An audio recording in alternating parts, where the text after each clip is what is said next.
Il tradizionale uovo di Pasqua e da quest'anno, al posto della piantina di ulivo, un cofanetto di pasta artigianale che può diventare dono e offrire nutrimento a chi è in difficoltà, un gesto di umanità per riprendere le parole di Papa Francesco, per essere il lievito nuovo e costruire una chiesa sempre in fermento. Questo è quello che le persone potranno acquistare tra oggi e domani ai banchetti allestiti davanti alle chiese della diocesi dai volontari dell'Unitalsi, in occasione della 21ª giornata nazionale a sostegno dell'associazione. Questa è una giornata di autofinanziamento, ma anche un modo per incontrare la gente, far conoscere i nostri progetti.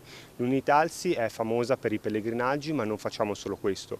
Noi abbiamo molti progetti, uno che proprio ci tocca da vicino è l'ospitalità delle famiglie dei bambini ricoverati al Gaslini.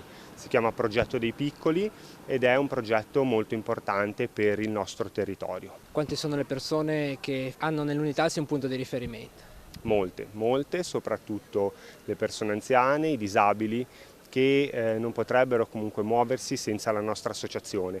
La nostra è un'associazione che si rivolge soprattutto a loro, facciamo assistenza, facciamo pellegrinaggi, anche giornate ed è un modo per conoscerci, far conoscere posti nuovi anche e stare insieme. I banchetti saranno operativi anche nella giornata di domani davanti alla cattedrale di Chiavari, nelle parrocchie di Santa Maria del Campo e dei Santi Gervasio e Protasio a Rapallo, a San Martino di Zoagli, a San Siro e al Santuario di Nostra Signora della Rosa a Santa Margherita Ligure e nella parrocchia di Santa Croce a Moneglia.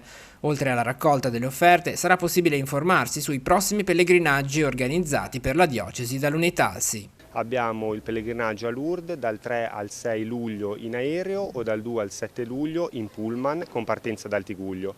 Il nostro pellegrinaggio regionale anche quest'anno sarà presieduto dal nostro vescovo diocesano, Monsignor De Vasini, dal 1 al 4 settembre con partenza dall'aeroporto di Genova in aereo. Le iscrizioni sono aperte, come fare per aderire? Le iscrizioni sono già aperte, ne abbiamo già ricevute. Presso la nostra sede di via Sarotti 1Q ci si può iscrivere e avere ulteriori informazioni. Aperta al martedì e al sabato mattina dalle 9:30 alle 11:30.